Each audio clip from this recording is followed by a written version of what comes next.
ಎಲ್ಲರಿಗೂ ನಮಸ್ಕರಿಸುತ್ತಾ ನಾಳೆ 25ನೇ ತಾರೀಕು ಬೆಳಗ್ಗೆ 9:30ಕ್ಕೆ ಚೌಡೇಶ್ವರಿ ದೇವಸ್ಥಾನದಿಂದ ಬಸವಣ್ಣ ದೇವರದ ಮಠದವರೆಗೂ ಏನು ಹಿಂದೂ ಸಮಾಜೋತ್ಸವ ಕಾರ್ಯಕ್ರಮವನ್ನು ಇಟ್ಕೊಂಡಿದ್ದಾರೆ. ಅದಕ್ಕೆ ತಾವೆಲ್ಲರೂ ನೆಲಮಂಗಲ ತಾಲೂಕಿನ ಮಹಾಜನತೆಗಳು, ಮಹಿಳೆಯರು ಎಲ್ಲರೂ ಮಕ್ಕಳುಗಳನ್ನ ಕರ್ಕೊಂಡು, ಅವತ್ತು ಭಾನುವಾರ ಆದ್ದರಿಂದ ಎಲ್ಲರೂ ಕೂಡ ಮನೆಯಿಂದ ಇಬ್ಬಿಬ್ಬರು 3 ಜನ ಬಂದು ಈ ಕಾರ್ಯಕ್ರಮವನ್ನು ಯಶಸ್ವಿಗೊಳಿಸಿ.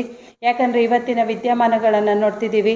ಅಕ್ರಮ ವಲಸಿಗರು ಬಂದು ನಮ್ಮ ಸ್ಥಾನವನ್ನು ಕಿತ್ಕೊಂಡು ಕೂತಿದ್ದಾರೆ. ಅವರಿಗೆ ಎಲ್ಲ ರೀತಿಯ ಸೌಲಭ್ಯ ಸಿಗ್ತಾ ಇದೆ.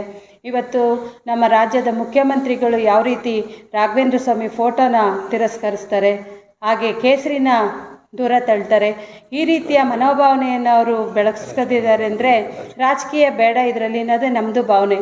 ಯಾಕೆಂದರೆ ಎಲ್ಲರೂ ಹಿಂದೂಗಳು ಒಂದಾದರೆ, ಯಾವುದೇ ಜಾತಿ ಇರ್ಬೋದು, ಯಾವುದೇ ಪಕ್ಷ ಇರ್ಬೋದು, ಯಾವುದೇ ಸಮಾಜದವರು ಇರ್ಬೋದು, ಎಲ್ಲರೂ ಒಂದಾಗಿ ಹಿಂದೂಗಳು ಒಗ್ಗಟ್ಟಿನಿಂದ ನಾವು ಪ್ರದರ್ಶನ ಮಾಡಿದಾಗ ನಮಗೆ ಬೇರೆ ರೀತಿಯ ಭಾವನೆಗಳು ಮೂಡಲ್ಲ, ಎಲ್ಲರಲ್ಲೂ ಸಾಮರಸ್ಯ ಬರುತ್ತೆ.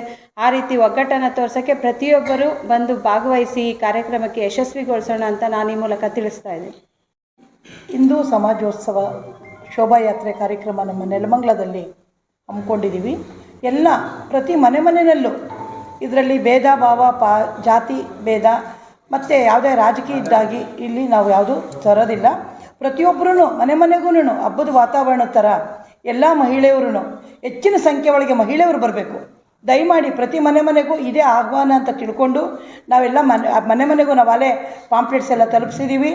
ಹಂಗಾಗಿ ಪ್ರತಿಯೊಬ್ಬರು ಹೆಣ್ಮಕ್ಳು ಹೆಚ್ಚಿನ ಸಂಖ್ಯೆಯಲ್ಲಿ ಬಂದು ನಾವೆಲ್ಲ ಒಟ್ಟಿಗೆ ಸೇರಿ ಈ ಕಾರ್ಯಕ್ರಮ ಯಶಸ್ವಿ ಮಾಡೋಣ ಅಂತ ಹೇಳ್ತಾ ಎಲ್ಲರಿಗೂ ನಾನು ಮತ್ತೊಮ್ಮೆ ಪ್ರತಿ ಸಾರ್ವಜನಿಕರಲ್ಲೂ ಬೇಡ್ಕೊತೀನಿ, ಪ್ರತಿಯೊಬ್ಬರು ಕಾರ್ಯಕ್ರಮಕ್ಕೆಲ್ಲ ಸೇರ್ಕೊಳ್ಳೋಣ ಅಂತ ಹೇಳ್ತಾ